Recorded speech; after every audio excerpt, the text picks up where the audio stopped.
I told the Mafia boss, go to hell for yelling at my pregnant sister. He said, take me there. I told one of the most powerful men in the city to go to hell. And he smiled and said, only if you're coming with me. I never thought my life could change because of a single sentence, but it all began that Friday night, 7:15 p.m., right in the eye of the dinner rush. The kitchen at Luca & Co. burned hot with noise and motion, pans hissing, butter browning, wine flaring in the air. I was in my element, the sous chef, running the line like a conductor leading chaos. My world was precision and timing. Feelings had no place here. Until I heard Maya's voice. I knew that sound instantly, that trembling, brittle note that only came when she was about to cry. It cut through the clatter like a blade through silk. I looked through the swinging door and my stomach dropped. A man stood at the host stand, tall, sharp, dressed in black, that screamed power. He leaned forward, his voice low and slicing. Maya, 7 months pregnant, had backed up, one hand on her belly, eyes wet. I didn't catch all of what he said, just enough. Do you know who I am? I knew the type, the kind who expected fear as currency. I slammed the bottle down, ripped free of my apron, and cut across the dining room. Conversations died mid-sentence. Even the clink of glass stopped. The air thickened, waiting to see what would happen next. I stepped between them and met his eyes. You don't yell at pregnant women, I said, voice steady and low. You'll sit down, lower your voice, and we'll fix this table like adults. Or, I folded my arms, you can go to hell. A glass clinked, someone gasped. He just looked at me, eyes so dark they swallowed light. Then slowly, a corner of his mouth curved. Hell! He tilted his head, studying me with an almost curious amusement. If you're the one leading, he said, his tone dropping into something quiet and intimate. I'll go willingly. The words hit like a spark. Heat climbed up my neck. He wasn't angry. He wasn't insulted. He looked intrigued, like I'd done something no one else had dared to in a long time. Behind him, 2 men in dark suits tensed, waiting for a signal. He didn't give one. He didn't even blink. And though my hands trembled slightly, I refused to step back. Mr. Rios, Chef Anton's voice cracked behind me, thick with fear. I turned. Rios. The name landed like a stone. Damian Rios. I'd heard it whispered in kitchens across Manhattan. Real estate, power, deals that never saw daylight. A man who had everything but mercy. He was still watching me, that faint smile playing on his lips. Then he pulled out his wallet, laid a few crisp hundreds on the counter, and added a silver-edged business card. For the inconvenience, he said, and for the courage. Tite, he left as quietly as he'd arrived, his men flanking him. When the door closed, the room exhaled all at once, like surfacing for air. Maya started crying. I pulled her close, my hands still shaking. You're okay, I whispered. He's gone. But when I looked down at the card, something twisted in my chest. Damian Rios, Rios Enterprises. The name looked harmless on paper, but in my head it thundered. That night, I didn't sleep. Not because I was afraid, but because I knew. I had just opened a door to a world I was never meant to enter. After he left, Luca & Co.'s felt like it had just woken from a spell. The clatter returned, the chatter resumed, but nothing felt the same. Everyone looked at me like I was a myth. The woman who told Damian Rios to go to hell and somehow survived to finish her shift. No one dared to say his name out loud, but I heard it in whispers. from servers polishing glasses, from Anton's tight-lipped murmurs in the kitchen. Some said Rios owned half the block. Others swore he ran casinos, offshore accounts, restaurants that served as fronts for something darker. I didn't know which was true.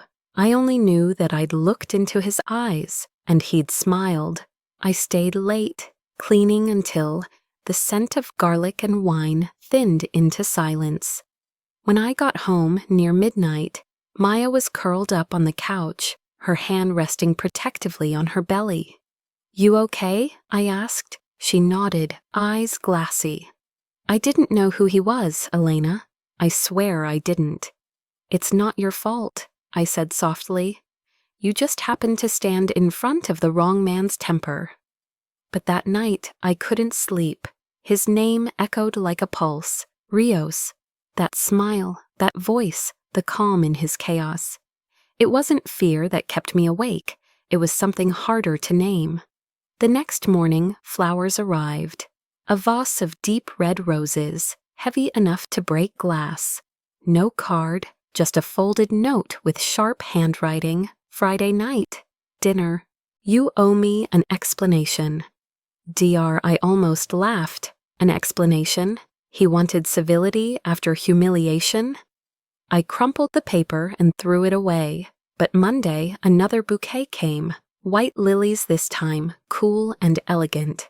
The card read, "Still waiting." My pulse jumped, not from attraction, but from confusion. Why couldn't I stop thinking about the way he'd looked at me? That night, I turned off the lights. Maya sat by the window, her face pale in the yellow glow. "You're still up?" I asked. She hesitated, then whispered, "There's something I need to tell you." The way she said it made my stomach twist. I sat beside her. "What is it?" "The baby's father," she said, voice breaking. "It's Jonas." The name hit like glass shattering. Jonas Vale.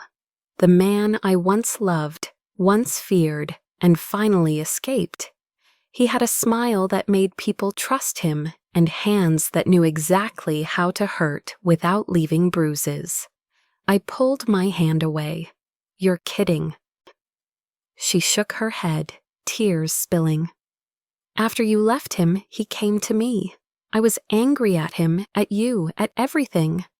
I thought I could control it, but then I got pregnant, and when I told him, he disappeared."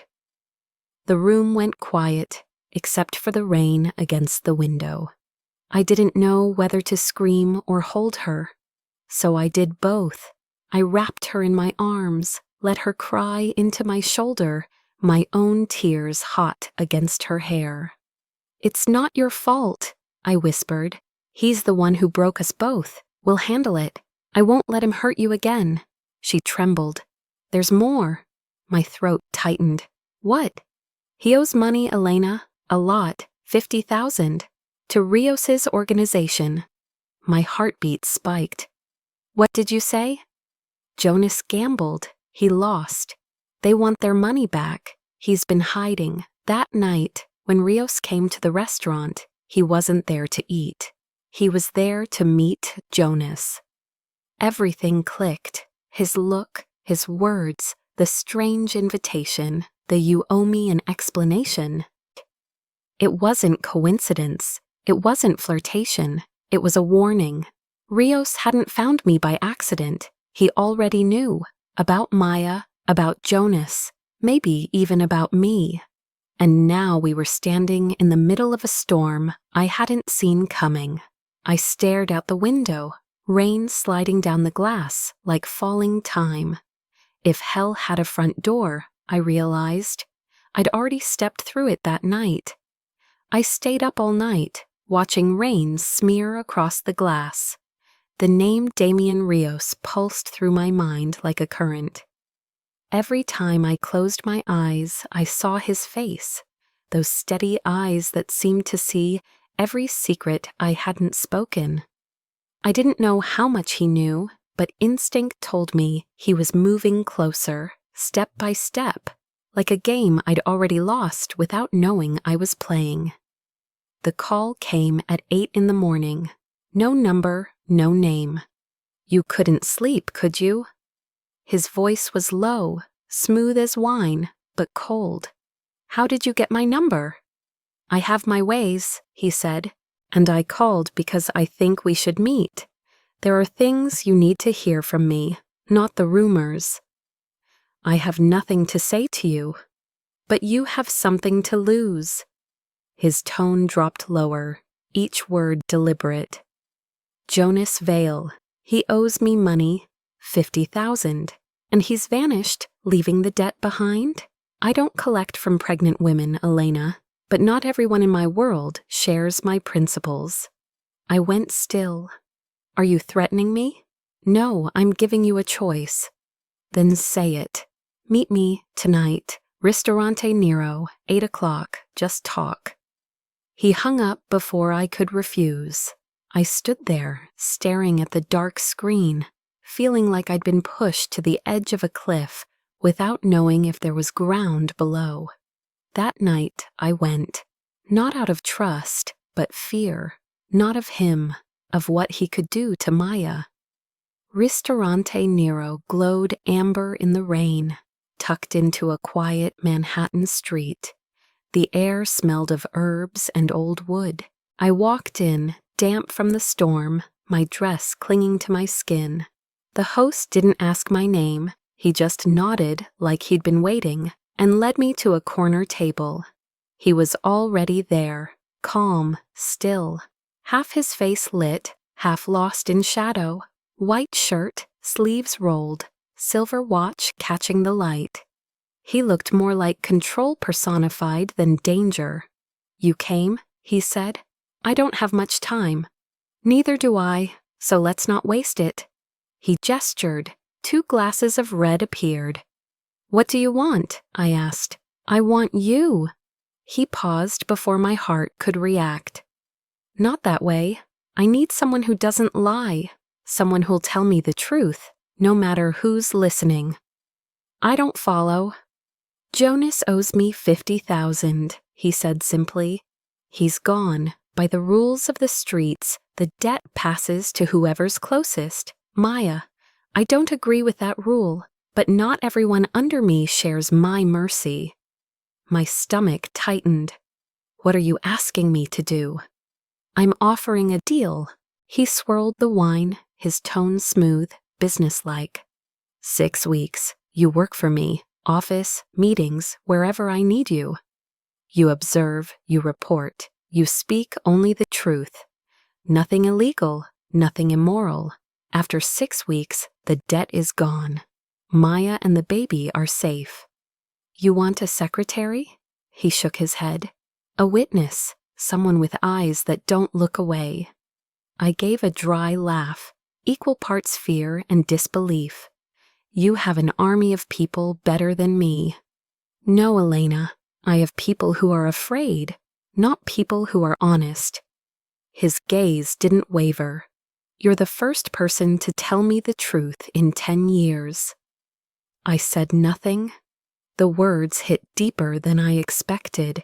He wasn't flattering me. He meant it, and somehow that made it worse. And if I refuse, I'll keep my word, he said quietly. But others might not. You're smart, Elena. You understand what that means. I looked down at the table. Outside, the rain streaked the window with red reflections of passing cars.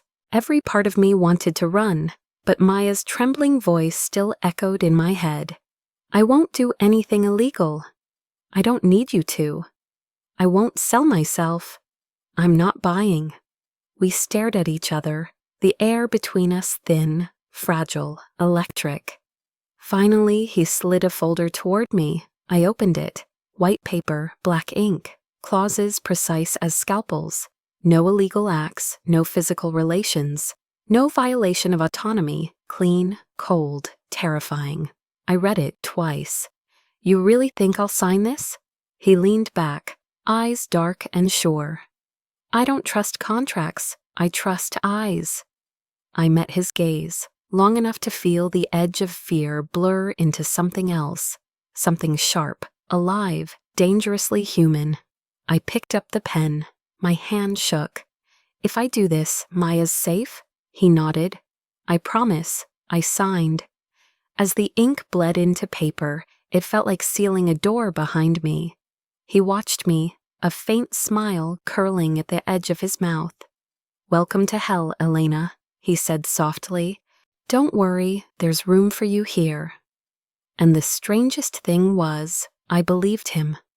I started working for him on a Monday morning, the kind of cold, clear day Manhattan wears like armor. Damian Rios's office sat on the 40th floor of a glass tower in Midtown, a place where sunlight exposed everything except him. The air smelled of coffee and ambition, the sound of shoes on marble, the quiet hum of power. Everyone knew who I was, the new hire, and more importantly, his hire. He appeared at exactly 8:30, gray shirt, no tie, a stack of files in hand. No one greeted him, but everyone straightened instinctively. He didn't need to speak to command silence. "Elena," he said with a brief nod, "follow me." I followed down a glass hallway overlooking the restless city.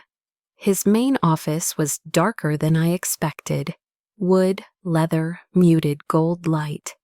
The kind of place power comes home to, not where it performs. Sit. I did. Between us, a long wooden table, scattered with contracts, reports, real estate portfolios. "Your job is simple," he said. "Listen, watch, remember. And when I ask, tell me the truth. No filters, no diplomacy. And if you don't ask, then observe. You hired me to watch you? To see what I no longer can," he said, voice quiet but edged. "Power blinds the man who holds it too long." I couldn't tell if it was confession or test, but his eyes, when he said it, didn't look like those of a liar. The first days felt like living inside a silent war. His office wasn't just a headquarters, it was a machine of hidden trades and quiet manipulations. Calls in coded language, meetings that said more in glances than in words. I heard numbers so large they didn't sound real, saw deals written in invisible ink. Everyone wore masks, including him. I sat, took notes, said nothing. But the longer I watched, the more I noticed something strange. Damian Rios wasn't what I'd imagined. He didn't shout, didn't dominate. He studied. He could sit silent for 20 minutes, then speak one sentence that turned an entire room. His power wasn't noise, it was certainty, the kind learned only by losing everything once. By Wednesday, I found the first crack. A land acquisition contract. One figure in the appendix didn't match the original report. Someone had inflated the value, pocketing the difference. I checked it 3 times before bringing it to him the next morning. "I need you to see this." He looked up, brow tightening. "Problem?" "I'm not sure." I slid the file across. "But if this number's real, someone just stole $3 million from you." The air shifted. He studied me for a long moment, then flipped through the pages, his eyes going cold. "You're certain?" "I'm certain." He paused, then made one call. "Get the project head in here, alone." The man arrived 10 minutes later, confident smile already cracking. Damian didn't raise his voice. He tapped the page once with his pen. "True or false?" the man stammered. I think accounting." "Don't think," Damian cut him off. "Answer." "False," the man whispered. Damian nodded once. "You're done, today." The man fled. Silence filled the room again. Damian stared at the paper, fingertips brushing the numbers, then looked up at me with a faint smile. "I lost $3 million, but I think I just gained someone honest." I didn't know whether to thank him or be afraid. He leaned back, gaze drifting toward the window. voice lower now, almost tired. You know what's funny, Elena?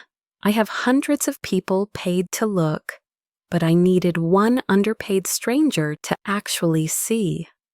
Maybe you just don't need anyone to lie to you anymore, I said quietly. He turned back, that thin smile returning. Or maybe you forgot. Truth can be deadlier than lies. I didn't reply, but for the first time I saw something raw behind his composure. Exhaustion, the kind that no amount of money can cure. Beneath all the numbers and masks, Damian Rios looked like a man trying not to drown in the empire he built.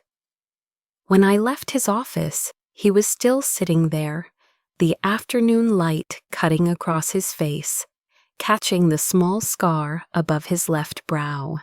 I remembered that first night, that look, that voice. If you're the one leading, I'll go to hell. I didn't know who was leading whom anymore, but I knew this much. If this was hell, it didn't burn with fire. It burned with truths no one else dared to speak. The days that followed moved in a rhythm both tense and strangely quiet. Damian's office never raised its voice, yet it never slept. Numbers shifted across screens like the city's pulse, fast, cold, precise. I worked at a small glass desk beside his office, close enough to hear his voice through the door, far enough to pretend I wasn't listening. I learned to read the way his silence worked. He never interrupted anyone. He just watched. And somehow, that stillness forced people to confess. Real power, I realized, didn't shout. It waited. On Friday, he walked out of a meeting, loosening his tie, exhaustion softening his face. I was typing a report when he spoke without looking at me. Do you ever wonder why people lie? I stopped typing. Because they're afraid. Exactly. He sank into the chair across from me. They lie to protect something, power, money, someone they love. But sometimes, he paused, they lie because they don't want to hurt the truth. I looked at him. His tone stripped away the armor. For a second, he wasn't Damian Rios, the man everyone feared.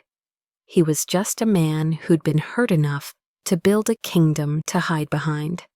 I think, I said softly, some wounds hurt worse when the truth touches them. He smiled faintly, tired, almost human. That's why I don't trust truth. It makes people weak. And lies make you strong. No.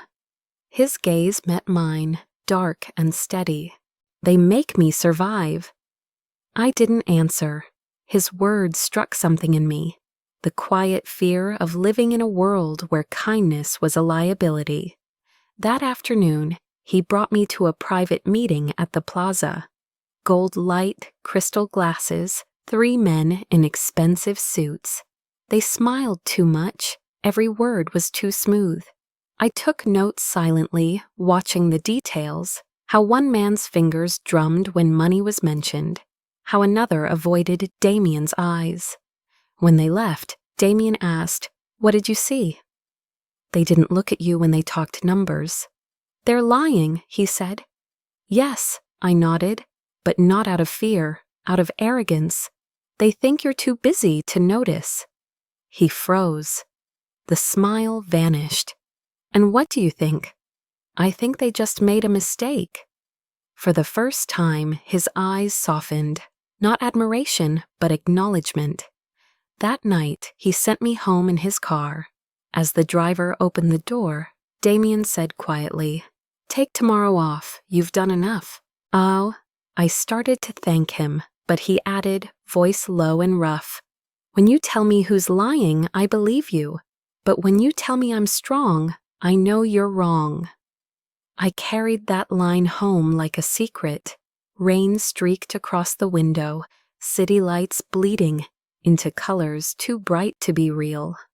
For the first time, Damian Rios wasn't the untouchable name people whispered. He was just Damian. a man trying to believe his heart still existed. In the days that followed, something between us shifted quietly. He still gave orders, I still followed them, but there were pauses now. Moments when his gaze lingered on me too long, not with desire, but with recognition. The kind of silence shared by two people who realize they're no longer entirely alone. One night, as I was leaving, his office light was still on. The window was open, city wind pushing through papers on his desk. I stopped at the doorway. "You're still here?" Trying to decide if I should lie to someone, he said without looking up. "I thought you always knew what to say." "Not this time." His eyes stayed on the skyline. "There's someone making me think the truth might be worth the risk." "Should I say thank you for making you think again?" "No." He turned then, a hint of a smile. "Because that would mean I'm getting weaker." I didn't answer, but as I stood there, I realized something had changed. For the first time since the night we met, I wasn't afraid. Not because I trusted him, but because I trusted myself. Somewhere between fear and faith, I'd found something fragile and real, something that might one day be called hope. By then, I'd grown used to seeing Damien every morning, already at his desk before I arrived. Sometimes he'd ask small things, "Did you sleep?" or "Coffee or tea?" Questions that sounded ordinary but carried quiet observation. The silence between us had changed. It was no longer a wall, but a thin space balanced on something fragile. Half fear, half trust. I thought I could keep that balance a little longer, until that Thursday afternoon when the past decided to find me again. I'd left work early to meet Maya near the old grocery store we used to visit. Winter wind cut through our coats. She was smiling, hand over her belly, talking about paint colors for the nursery. For a moment, life felt almost normal, until that voice cut through the air. "Been a while, Elena." "Jonas." He leaned against a lamppost, leather jacket open, face thinner, but that same crooked grin. The one I used to mistake for charm. Now it just looked like a warning. "What do you want?" I asked, "just to talk." He moved closer, eyes sliding toward Maya's belly. "You too, Maya." Maya stepped back, trembling. "Don't come near me." "I have a right, don't I?" he said, that grin twisting. "That's my kid, and unless you've forgotten, I still owe some people a lot of money." My heart pounded. "You're really going to talk about debt here?" "I don't have a choice," he hissed. "They're after me, Elena. Rios's men. You know him, don't you? The man you're working for. He wants me dead. You're the only one I can count on." His tone turned pleading. "We had something once. I know you still care." I stared at him. "I did care," I said, "until you made me afraid to breathe." He clenched his jaw. "I just need time, or money. 30,000 and I'll disappear. No one has to know." Maya started crying. I took her hand. "Go, Jonas, before I call the police." He laughed, rough, bitter. "You think the police can protect you from him? Rios will crush you if he finds out you're involved with me." And then that voice, calm, deep, and lethal. "Don't say another word." Jonas turned. Damien stood a few feet away, long coat dark against the streetlight, eyes like steel. No one had seen him arrive. The air changed, thick, charged, electric. "You just mentioned someone who belongs to me." The sentence wasn't loud, but it hit like thunder. Jonas took a step back. I didn't mean that, Mr. Rios. I was just—" "Quiet." Damien moved forward, each footstep echoing. When a debtor speaks of what isn't his, he doesn't just owe money, he owes silence. Please, I started, panic flaring. Damien, you don't have to watch, he said, voice still low. I told you once, I don't touch women, but him.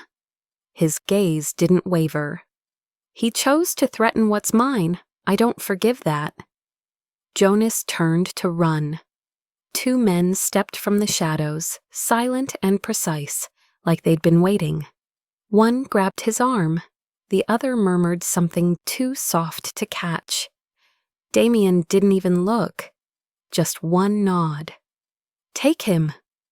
Maya's hand clutched mine so tightly, my fingers went numb. I didn't breathe until they were gone. When I looked back, Damien was still there, staring into the dark where Jonas had vanished.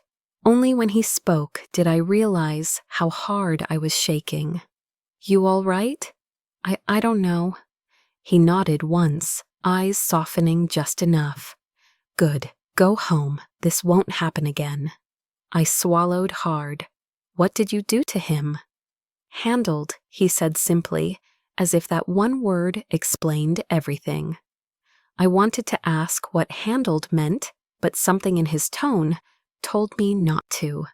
Not because I was afraid of him, but because I wasn't sure I was ready to know the answer. The city felt too quiet on the way home. Rain tapped the car windows, each drop echoing in my chest. Maya slept against my shoulder, her breathing shallow. I kept seeing Damien standing in the dark, the streetlight slicing across his face, half savior, half danger. When we reached our building, I looked back. A black car idled behind us, its window lowered just enough for me to see him. Cigarette between his fingers, flame flickering against the night. For some reason, instead of fear, I felt something close to peace. Maybe because I finally understood. He didn't just protect out of power, but instinct. The instinct of a man who's lost too much to lose anything again. Jonas vanished after that night. No word, no trace, no body. When I asked, Damien only said 2 words. It's handled. And I believed him. That was what scared me most. Because in the darkness of his world, I hadn't just been saved, I'd been claimed. Since the night Jonas disappeared, the city didn't feel the same. The rain sounded heavier, the street lights dimmer, and every alley seemed to be watching me. I knew nothing was truly over, only paused. I'd been saved, yes, but also trapped inside another circle, one drawn by Damien Rios. I didn't see him for 3 days. No messages, no calls, no flowers. His silence was its own kind of presence. It pressed in, filled the room, and I hated how much I waited for it to break. On Wednesday morning, his office was empty. A black envelope sat on his desk. Inside was a single note, his handwriting precise. When you start to doubt me, ask yourself, what do you want more? The light or the one who keeps you from falling into it? At the bottom, a small silver key, no label, no explanation. I held it tight, feeling the cold metal against my skin, like a secret I wasn't meant to hold. He came back that afternoon, unannounced, rain still on his coat. The room seemed to shift around him, as it always did. Did you read it? He asked. I did, I said. What am I supposed to think? Not think, feel. Feel that you can control what I believe? He met my eyes, calm, unblinking. If I wanted to control you, Elena, you wouldn't still be standing. I said nothing. He placed a folder on the table, voice steady again. Tomorrow you're coming with me, a meeting outside the city. It's not Rios Enterprises' business, but it matters. How much? Enough that I need the only person I trust. I didn't know why I agreed. Maybe curiosity, Maybe fear of what would happen if I said no. We left Manhattan before dawn. The car slid through wet streets, past the last towers of glass, until the skyline melted into fog. I watched our reflections in the window, his profile sharp, tired, focused. "What did you do to Jonas?" I asked. He didn't answer right away. "All you need to know is he won't be back." "You killed him." "No," he said softly. "I erased him from the places that could find him." "That's the same thing." "No, Elena, that's protection." When our eyes met in the reflection, I saw both men, the one who commanded darkness and the one trying to believe he still did the right thing. The meeting was held in a villa by a lake, 3 men in gray suits and a woman with silver hair. They didn't call him Mr. Rios, just Damien, equals, predators recognizing another. I sat behind him, taking notes.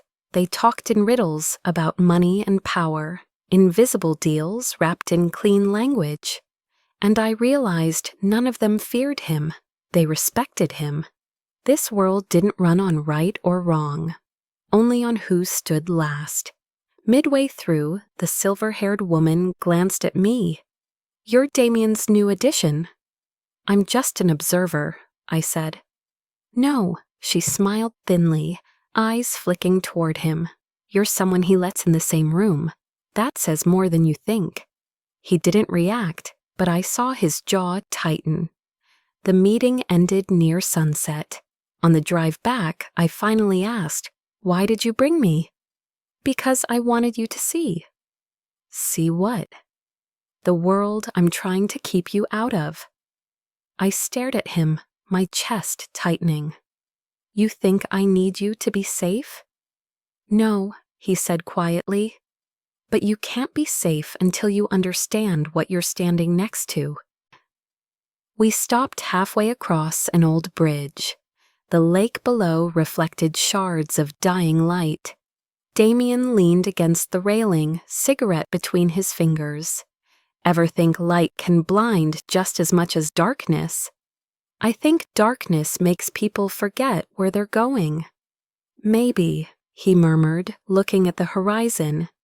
"But sometimes darkness is the only place you can really see yourself." We stood there in silence, 2 people caught between what we were and what we feared to become. On the way back, he spoke quietly, like confessing to the night.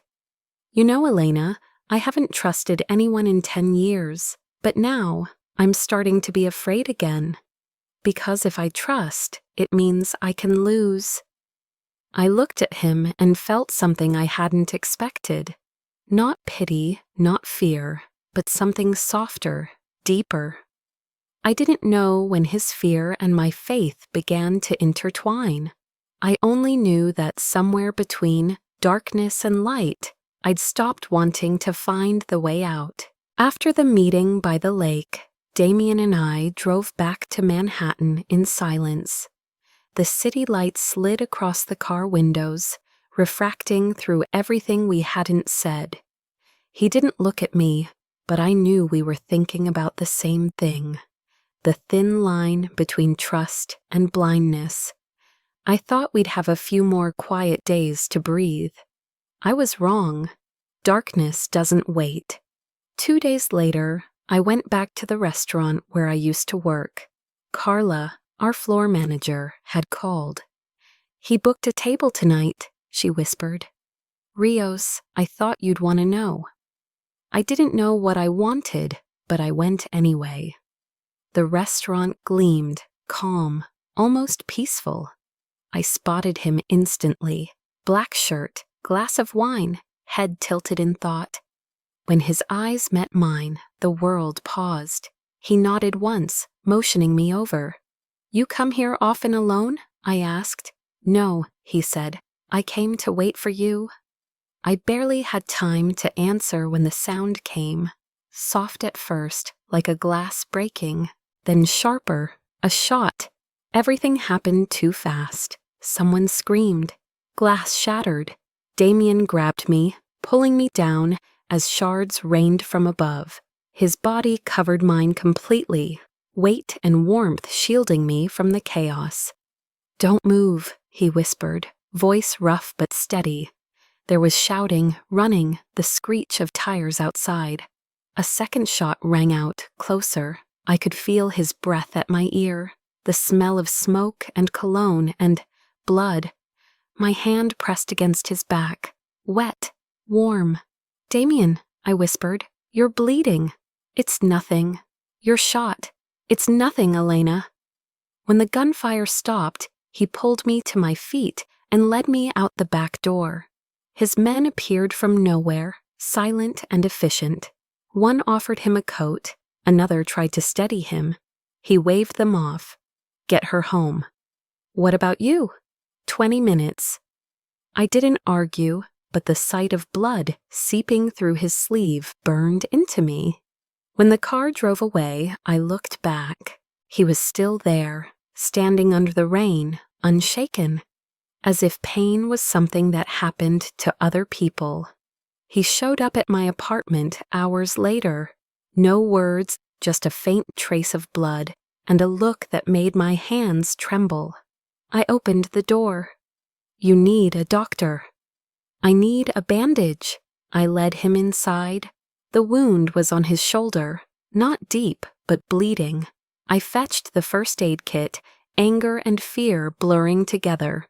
"You should have gone to a hospital." "I don't trust hospitals." "Do you trust me?" "Always." The words made my heart stutter. I sat beside him, cleaned the wound, the sting of alcohol mixing with the scent of rain on his skin. He didn't flinch, his jaw clenched, muscles taut beneath my fingers. "Do you have any idea how scared you made me?" He looked at me, eyes soft, tired but clear. "I know, but I don't regret it." "You should." "Elena," he said quietly, "if I hadn't pulled you down, that bullet wouldn't have stopped at my shoulder." I bent my head, tears slipping down. "I don't need you to be a hero. I'm not trying to be one." He lifted my chin, his hand gentle. "I just couldn't stand the thought of you not being here." Something in me gave way. The space between us dissolved. His breath brushed mine, warm, real, grounding. When his lips met mine, it wasn't hunger or conquest, it was release. Two people reaching for the only thing still human in a world built on fear. We moved carefully, slowly, as if every touch was a question, every breath a yes. He paused once, forehead resting on my shoulder, voice breaking into a whisper. "You belong to me, not because I have the right, but because you chose me." I held him close, answering against his skin. "And you belong to me, no matter how dark your world is." That night, I didn't know if I slept or simply drifted in the warmth of his heartbeat against mine. Outside, the rain softened, the city breathing again after the storm, and I knew whatever came next, something between us had changed, written not in promises, but in blood, fear, and the kind of tenderness that can't be named. The next morning, I woke to a soft wash of golden light slipping through the thin curtains. The first thing I felt was the scent of skin and smoke on fabric, a scent so familiar it made my heart tighten before I even remembered why. Damien lay beside me, one arm thrown across his forehead, shoulder bandaged, the wound dry. Sunlight touched the faint stubble along his jaw, the bronze curve of his shoulder, and for the first time, I saw him at peace. I got up quietly, wrapped the sheet around me, and stepped out of bed. The living room unfolded like a still life painting. An unfinished glass of wine on the table, a jacket draped across a chair, sunlight glimmering over the polished floor like rippling water. Soft jazz drifted from the sound system.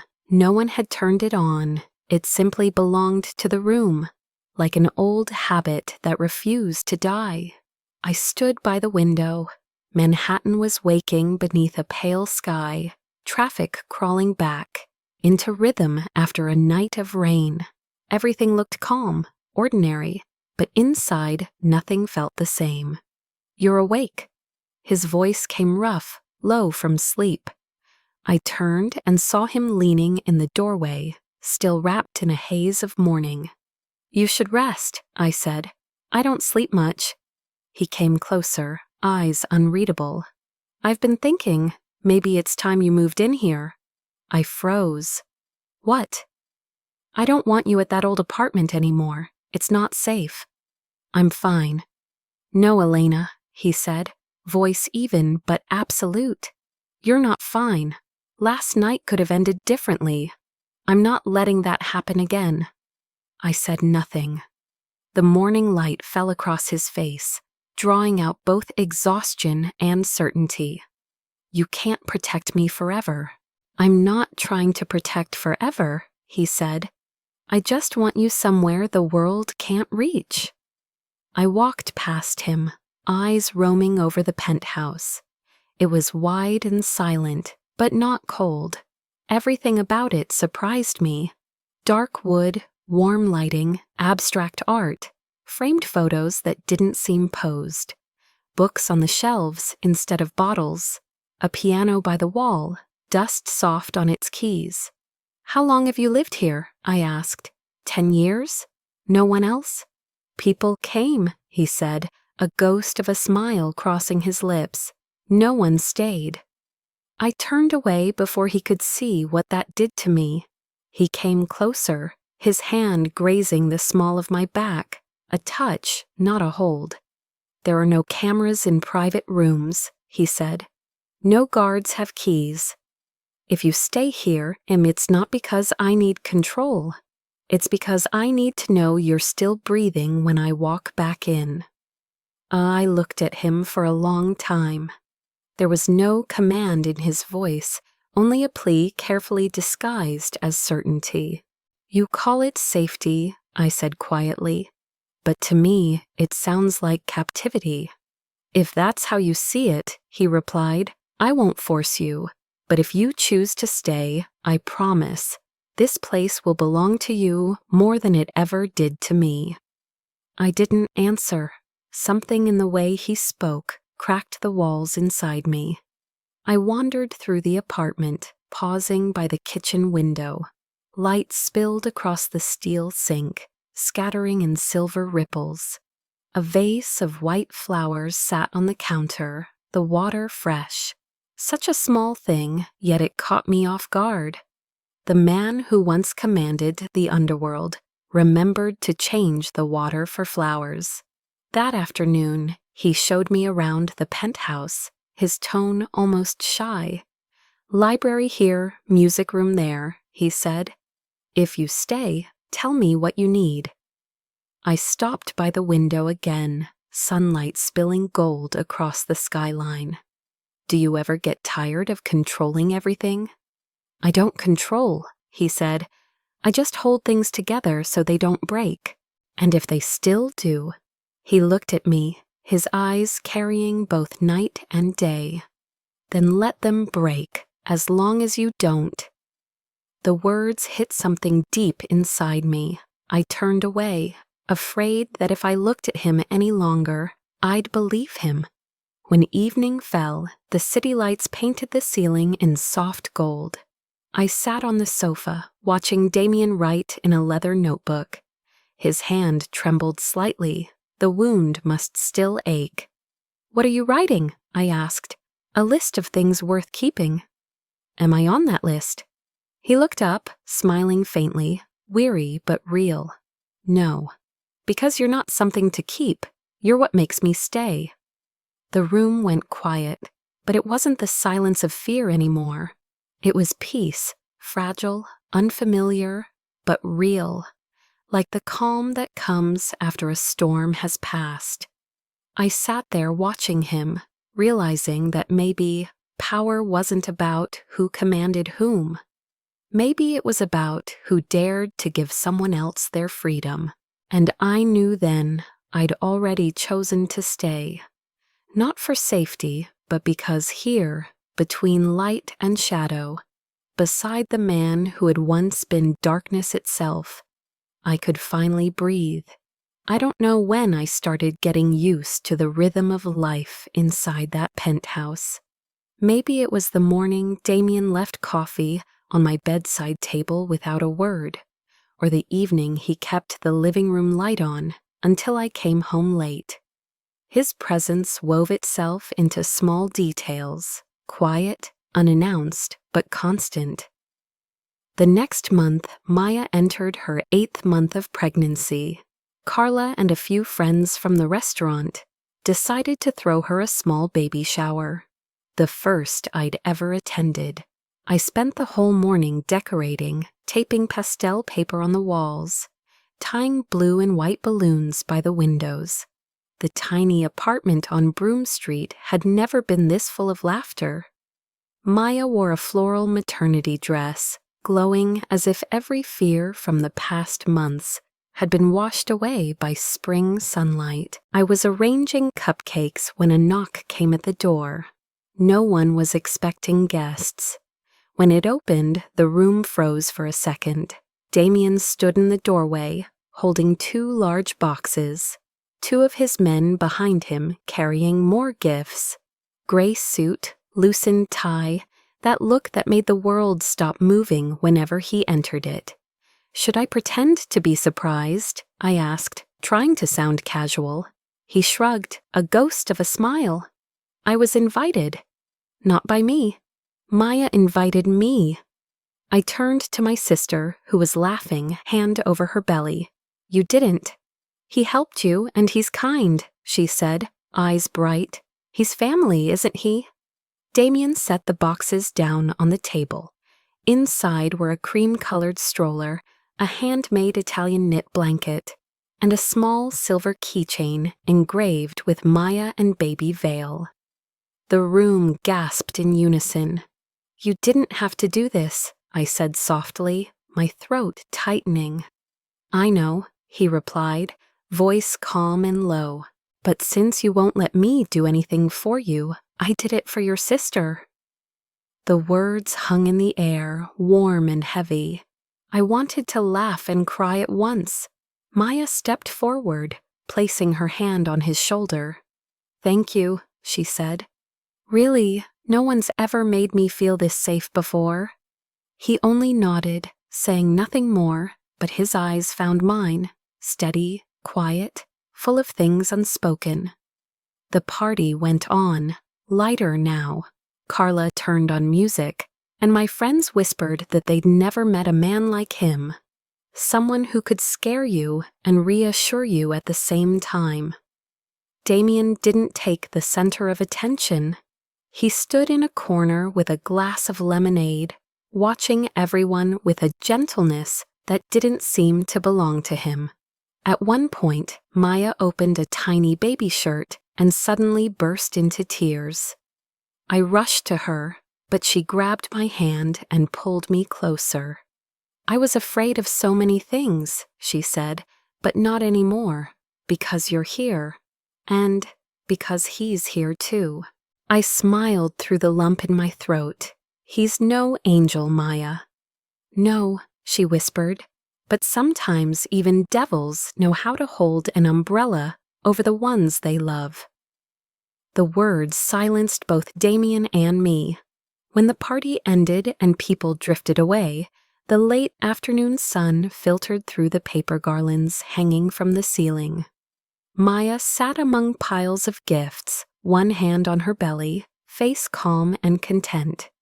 I gathered paper plates while Damien quietly stacked the boxes, his movements careful, almost awkward. You don't have to do that, I said. It's a baby shower. I'm not doing it to be polite. He looked up, eyes soft.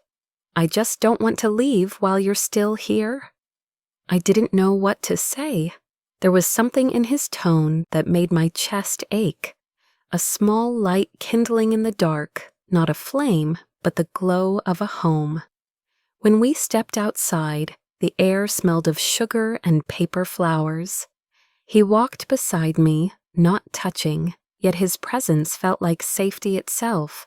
"Thank you," I said quietly, "for coming." He kept his eyes ahead, voice low. "No, Elena, thank you for letting me belong to something ordinary." We walked beneath the streetlights, two shadows moving in parallel, and for the first time I realized what bound us was no longer a bargain or a debt, but something that finally felt like family, fragile and imperfect, but real. After Maya's baby shower, everything inside me quieted. Something had shifted, though I couldn't name it, as if a small door inside my chest had opened, and light slipped in, not blinding, just enough to remind me I was still alive.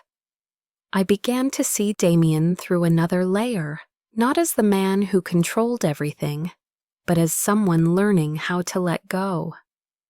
Both of us were strangers trying to understand what normal might mean. In the mornings, I often woke before him, sitting at the table with my coffee, listening to the soft sound of typing from his office. Damien no longer only held closed-door meetings or issued orders. He spent hours on long calls, his tone no longer sharp, but calm.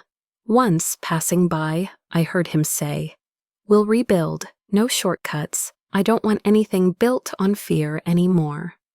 I stopped at the half-open door. Light from his desk cut across his face, focused, quiet, no longer cold. I realized then that the man who once made Manhattan tremble was learning how to speak kindly. And somehow I was part of the reason why. One afternoon, as sunlight spilled gold across the floor, Damien said, "I want you to come to the company next week, not as an observer, to work." I hesitated. Work on what? Reevaluate the old project files. I want to see things through your eyes. Why? Because I trust you to notice what I've been afraid to see. I looked at him, and for the first time, there was no distance between us. Just two people trying to stand steady inside a world they once helped build. The following week, I went to Rios Enterprises. Employees bowed slightly as we walked past, a mix of curiosity and caution in their eyes. He didn't introduce me as an assistant or secretary, only said, "Elena will be working with me." No one asked further. His office looked the same, glass walls, a view of Manhattan. But it felt different, less like a fortress, more like a place one could breathe. I sat at my desk and opened the files. Numbers filled the pages, projects, names, vague transactions I'd only heard whispers about before. "You know most of these names?" I said. "Some of them worked with Jonas." He nodded. "I know, but this time we're not doing it the same way." "We?" I repeated softly. "Yes," he said. "There's no I anymore." The word sank deep. I hadn't realized when he started saying we, but when I heard it, I knew I'd truly stepped into his world, not as a debtor, but as a partner. The days that followed felt strangely natural. We worked side by side as if we'd done it all our lives. He was more patient than I expected, and I was less afraid than I used to be. I saw him laugh with employees, listen slowly, and sometimes pause just to look out the window, as if teaching himself that the world could go on without his control. Late one evening, as I packed my things, he said, "Do you ever think we're rebuilding with the same bricks that once made us afraid?" I smiled faintly. Maybe that's the only way to see who we locked inside. He turned to me, the city lights reflected in his eyes. "I used to think power was the wall that kept me safe," he said. "Now I realize it just kept everyone else out." "And you want to tear it down?" "No," he said softly. "I want to keep it but with a door. We stood in silence, watching the city glitter below, buildings glowing like a map of sleepless dreams. Neither of us would ever be completely clean. But maybe trust didn't need purity. It only needed to be real. When we left the building, night wind swept down the avenue, carrying the hum of cars and faint smoke. He opened the car door for me, then said quietly, "Elena, thank you for not walking away when everyone else did." I turned to him, a small smile. "Because I never saw you as scary as they did." "Then what do you see?" "I see a man learning to trust someone other than himself." He nodded, saying nothing, but his hand found mine, not to hold me still, but to walk beside me. And in that moment, I knew the walls around our hearts, cracked but standing, had finally begun to open. In the days that followed, Manhattan returned to its usual noise, but I could feel a storm forming behind the bright sky. Encrypted messages began showing up on Damien's phone. Short calls in the middle of the night, closed-door meetings more frequent than before. He said nothing, but I saw it in his eyes, the look of a man who knew he was being hunted, yet still chose to walk straight into the storm. One night, he stood by the window, his shadow stretching across the floor. Rain fell softly outside, and the city seemed to sway. "Is something happening?" I asked. He stayed silent for a long time before saying, "They want a war. And you?" "I want peace," he said, turning toward me, a thin, tired smile. "But peace, Elena, has teeth." I understood. In his world, no one truly drops their weapon. They just learn to hide it behind a smile. The next day, he vanished for 36 hours. No calls, no trace.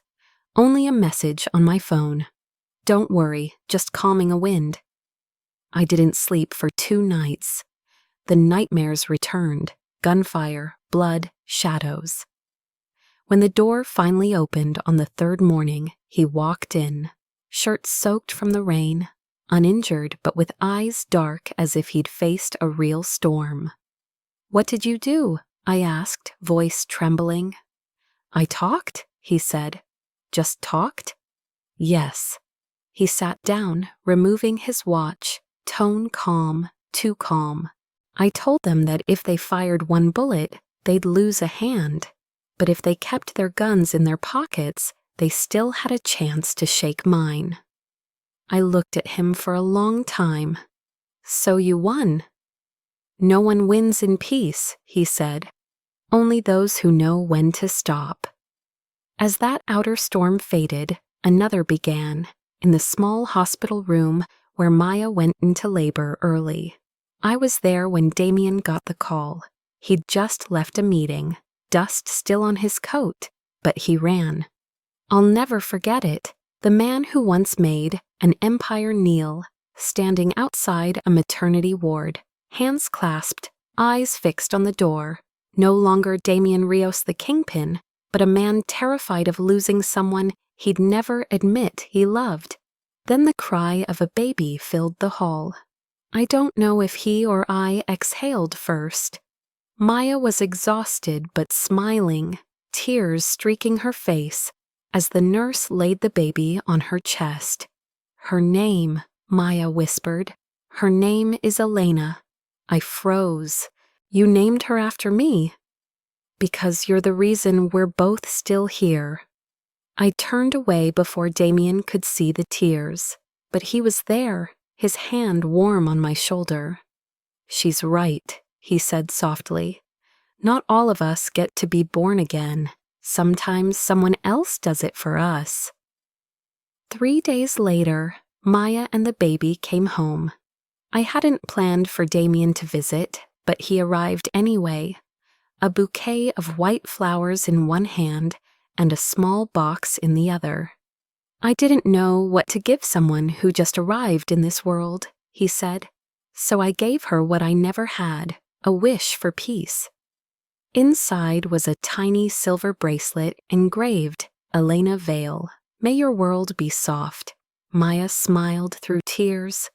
Will you be her godfather? Damien hesitated, then nodded slowly. I'm not good at being a father, but I can learn. When he held the baby, the room went still. He looked at her, and for a moment, every sharp edge in him disappeared. His voice was barely a whisper. Take the whole world, little one. Just don't let it take you. I couldn't stop the tears. In that moment, I understood. Some storms don't need blood, and some men don't need weapons to be strong. That night, as we left the hospital, the sky was clear after the rain. Damien held my hand, saying nothing, but I felt what he meant. He had chosen a different kind of power, the kind that protected quietly, that loved without demanding. I looked at him, then at the lights stretching down the street. Maybe true peace, I said softly, starts with those who once knew war. He smiled faintly. And sometimes, he replied, the only storm worth having is the one strong enough to wash the blood away without killing anyone. And I knew, for us, this wasn't an ending. It was the silence between heartbeats, where the world paused just long enough for people to learn how to be gentle again. After years of living through storms, I realized peace never arrives with fireworks or promises. It hides in the smallest things. In the mornings, I woke first, opening the curtains to let sunlight spill across the windowsill, while Damien was still asleep, a rare sleep untouched by phones or urgent calls. I made breakfast, he brewed coffee, we argued over beans. He liked it strong, I liked it light. The daily battle of two people who once lived on the edge of survival now fought over coffee and olive oil. Are you trying to kill me with this weak coffee? He grumbled, voice rough, smile playing at the corner of his lips. I'm saving you from overdosing on caffeine. Saving me? Elena, you're breaking the basic laws of existence. And you, I said, are breaking the basic laws of nutrition. We looked at each other and laughed. The sound filled the kitchen, mingling with sunlight, melted butter, and the smell of toast. I never thought ordinary sounds could move me this much. That afternoon, he suggested we go grocery shopping. Not Damien Rios, the man of deals and tailored suits, but Damien in a dark sweater, holding a canvas bag, standing before the produce aisle, like he was facing the biggest decision of his life. Do you even know the difference between dill and parsley? I asked. I know how to call someone who does. That's the worst answer I've ever heard. But the most accurate, he said, tilting his head with a grin. We picked fruits, tomatoes, and things he couldn't even name.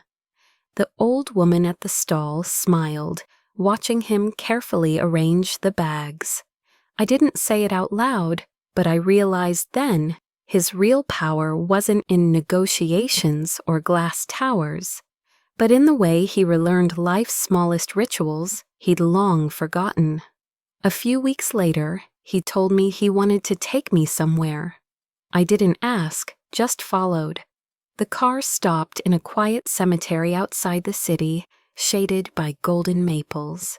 He carried white flowers. No guards, no entourage, just him and me. My mother's here, he said softly. She died when I was 16. I stood still, reading the simple inscription on the stone. Isabella Rios, the kindest storm. He knelt, laying the flowers down, his hand trembling slightly. I've never brought anyone here, he said. I was always afraid if someone saw this place, they'd see the part of me I kept buried. And now? Now there's nothing left to hide. I sat beside him, silent. The wind carried the scent of damp soil and falling petals. His voice, when it came, was tender, almost breaking. "My mother would have liked you. You remind me that I once knew how to be gentle." I took his hand, said nothing. A tear fell. I didn't know whose, maybe both. When we returned, the sun was setting. The kitchen glowed honey gold. I was rinsing vegetables when he stood behind me, leaning on the counter, watching quietly. "What?" I asked without turning. I think I forgot how long it's been since I felt this. Felt what? The feeling of wanting to stay. I laughed softly, glancing back. "How many people have you said that to?" "Just one, and she's holding a knife in my kitchen." Before I could answer, he stepped closer. The light reflected in his eyes like calm water.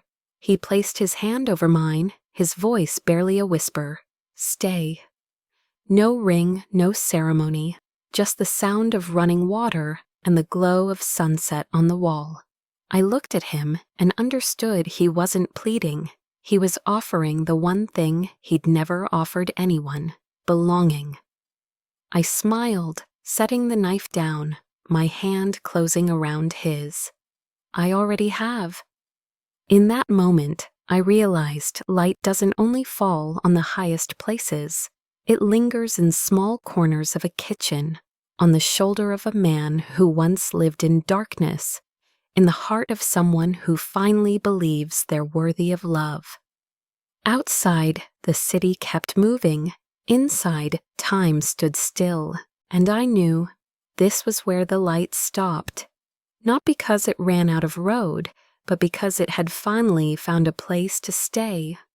Time moved the way, spring turns into summer, quietly, gently, and without anyone noticing how far they've come. Our lives no longer carried the chaos of old days, only small sounds. The whistle of a kettle, the wind brushing the window, the laughter of a child outside. 3 years had passed since Damien said, "Stay," and I did, not inside the walls of his penthouse, but in a small house on the outskirts of the city, where morning light slanted through the trees, and every corner held traces of two people who once thought they had no tomorrow. Damien planted roses along the fence, uneven and stubborn, but he cared for them anyway. "I was never good at keeping anything alive," he once said, "but maybe everything can be relearned, even gentleness." I remember that afternoon, his hands covered in soil, sweat shining on his temple. I took a photo of him then, the only one I never needed to brighten. Maya sometimes brought little Elena to visit. She could already run now, curls bouncing, eyes bright. Every time she called Damien godfather, he pretended to scowl before awkwardly lifting her up, as if afraid to break something precious. Watching them, I saw a man who once made the world bow, learning to kneel and tie a child's shoelace. One October evening, we went back to Manhattan, not for business or nostalgia, but to see where it all began. The old restaurant was still there, under new owners. I stood at the doorway, smelling wine and oak in the air. Damien stood beside me, hands in pockets, silent. "All this," I said softly, "started with one ridiculous argument that night." "I know," he smiled, "and maybe it's the only time I'm glad I lost." We had dinner by the window, no words about the past, yet it lingered in the way we looked at each other, in the way our fingers found one another. When the glasses touched, I realized we didn't need vows anymore. We had kept the only thing that mattered: peace. On the way home, he drove slowly. The city's reflection slid across the windshield like memories drifting backward. He said, "I used to think peace was for other people, but then you came, and I realized it had a shape." "What shape?" I asked, tilting my head. You in my kitchen between the smell of coffee and laughter. I smiled, brushing his hand on the wheel. And you, I said, made me believe even the most tired souls can still find their way home. When we reached the house, the sky was painted in shades of amber. He turned off the engine but didn't move. Looking straight ahead, he said quietly, I don't know what the future looks like, Elena, but if the world starts to shake again, I won't try to stand alone. Because you know I'll be here? I asked. Because I know you're where peace begins. I leaned my head on his shoulder. The sunset wrapped us in golden warmth. Outside, the wind stirred the roses he'd planted, their petals trembling lightly. I closed my eyes, thinking that if the world stopped at that exact moment, I wouldn't ask for anything more. Because sometimes happiness isn't thunder. It's the light that lingers after the storm, soft enough to make us stop running. And I knew where the light stopped, love had finally taken shape.